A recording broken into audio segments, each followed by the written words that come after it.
vamos começar. E a primeira pergunta para você vai, Flávia, como é possível amar alguém que te machuca? Então, eu te confesso que essa pergunta, ela faz sentido e não faz, né? Se você for observar bem. Na verdade, a gente não começa gostando do que machuca. Uhum. Na verdade, a gente começa gostando daquilo que aparentemente é nos apresentado, que é bom. Uhum. Então, com o passar do tempo, dos dias, dos meses, ou até mesmo dos anos, que foi o meu caso, é que a gente vai realmente conhecendo o caráter, as formas, os sinais. E quando você vê, você já se envolveu, você já está completamente desarmada naquele relacionamento, você se acha que você está acolhida, protegida, e na verdade você está numa cilada.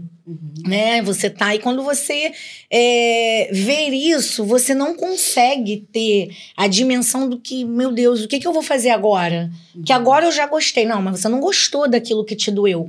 É porque, na verdade, todo o agressor, eu entendo, tá? Eu falo sobre o que eu entendo sobre a minha propriedade.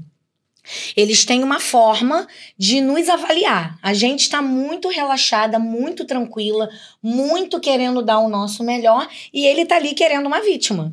Então, ele vê os pontos que você tem de fragilidade e usa a fragilidade que você tem ao favor dele. Então, pode ser uma fragilidade na sua vida passada, pode ser de um antigo outro relacionamento, pode ser com problemas com pai, com mãe, com família, hereditariedade, problemas espirituais, pessoas que não se cuidam. Então, envolve, abrange. Hoje eu consigo, depois de muito entender, buscar, entender que é por isso. Então, assim, não é de cara. Não é assim, apanha e você se apaixona, não. O amor, o cuidado, o carinho vem primeiro como uma bandeja. Depois é que vem as apresentações. Exatamente. Flávia, vamos lá. Existe alguma atitude ou fala de amigos e familiares que fez você se sentir mais isolada nesse período todo que você viveu? Então, no período que eu vivi, que foi desse relacionamento que eu tive com o pai dos meus filhos, dos 2 primeiros que eu tenho, sim. Naquela época, lá atrás, eu digo porque hoje a minha filha tem 24 anos, né? Então, nós estamos falando de 24 anos atrás, né? 24 anos atrás, ou 24 não. Vamos falar de 27 anos atrás, porque eu tive ela já sofrendo, porque a gente acha que vai mudar, a gente acha que quando a gente vai ter um filho as coisas mudam, mas não. O que permanece e se torna até mesmo pior. Quando o outro não está disposto a se cuidar e a mudar, não tem como. Não vai ser filho que vai mudar. Mas na nossa cabeça, a gente acha que sim, a gente acha que pode reconstruir. Então, assim, eu vou falar sobre a minha deficiência que eu tinha até mesmo com a minha família, com a minha mãe, com a questão da juventude, porque eu me relacionei, ele era uma pessoa mais velha, ele tinha uma condição, né, muito maior. A mãe sempre quer o quê? Que a filha estude, se dê bem, tenha alguém que seja provedor. Nós somos ensinados a isso, né? E aquilo ali para minha mãe era o essencial, o suficiente. Como eu era muito nova, isso era nos meus 15 anos, a minha mãe achava que eu queria ficar sozinha, livre, para mim ter uma vida de adolescente louca, rebelde. Então, melhor, pior, ruim com ele, pior sem ele. Sim. Então, você vai ficando, vai ficando. Só que ela não sabia aquilo que eu vivi, eu achando sempre que aquilo ali ia mudar. Então, durante muito tempo também, eu a condenei, muito. Eu achava que a minha mãe era responsável de toda a minha infelicidade, de tudo aquilo que eu vivi, mas não. Porque a minha mãe não tinha os recursos, depois a gente vai em busca do recurso de todas as coisas e a gente começa a entender que as coisas não é assim e que você mesmo pode até ajudar. No caso, a sua mãe, que é tão precisa tanto quanto você. Isso. Então, assim, a fala da minha mãe ficou muito gravada sobre isso, sobre mim. Sobre o ruim com ele e pior sem ele. Então eu achava que ele era a solução, ele que tinha que ser o certo, eu tinha que investir naquilo ali, porque o que minha mãe estava falando era certo, porque as coisas eram difíceis, ainda mais com mais um filho.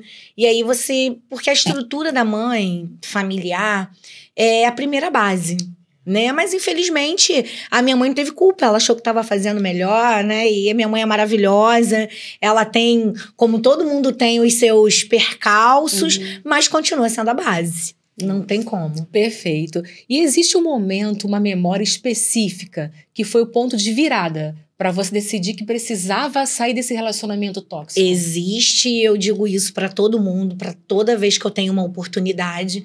Foi quando eu, muito marcada por várias vezes, né? Isso não foram uma nem duas, eu tô falando de inúmeras vezes. Mas nessa última vez que eu me olhei no espelho, pelada, por 5 minutos, eu senti vergonha de mim mesma. Entendeu? O espelho, ele muito te contradiz e ele reflete a sua real identidade. Quando você olha, se olhar, né, Flávia? Muito difícil. Se a gente fizer aqui um teste rápido, da gente ficar se olhando por 1 minuto, mas se olhando mesmo, sem tirar o olhar, nós vamos sentir incômodo, nós vamos sentir um mal-estar. É verdade. A gente vai sentir algo que tá diferente, porque a gente olha assim, mas olhar, encarar dentro aí da sua pupila, é como se você tivesse assim, o que você tá querendo saber de mim? O quê? E aí vem tudo aquilo, né? Vem quem é você, qual é a sua identidade. E aí eu já tinha minha filha, eu falei, meu Deus, o que eu vou dizer para uma filha, mulher?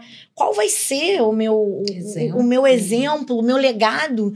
Uma mulher que apanha, uma mulher que aceita. Onde que tá o amor da Flávia? Você apanhava no relacionamento, é isso? Sim, por diversas vezes. E assim, não era assim, quando bebe... ou por quando... Não, era involuntariamente com uma ira incontrolável. A pessoa tem uma ira. Essas pessoas são doentes, elas não se tratam. Na verdade, a gente tem que ter controle das nossas emoções. Porque nós somos capazes de tudo. Todos nós somos. Né? Então, assim, eu quero deixar claro assim, que a gente não é que a gente é santa e só o outro não, mas a gente busca o controle, a gente busca ajuda, a gente busca estudo, a gente busca estar em mesas como nós nos conhecemos, em ambientes saudáveis. Então, a gente se acolhe com um, a gente se acolhe com o outro. Então, essa pessoa que é isolada, ela não quer receber, ela não quer trocar, ela não faz uma autoanálise da sua própria identidade, ela vai ser um adoecedor pro resto da vida, em todo mundo que passar. Porque o ser humano, eu entendo que ele precisa evoluir. Ele precisa querer ser sempre melhor. A pessoa que não quer ser melhor, ela vai te adoecer. E se você não tiver uma cabeça, se você não tiver uma espiritualidade, se você não tiver uma fé, você se perde. Vai junto. Como muitas se perderam. E como muitas ainda se perdem, né? Essa que é a verdade. Então, 5 minutos pelada, olhando no espelho para as minhas marcas, fez eu virar a minha chave da minha real identidade. Entendeu? É como se Deus estivesse na minha frente, não fosse nem eu. Fosse Deus, assim, que tivesse para mim e falasse, filha, não é para isso.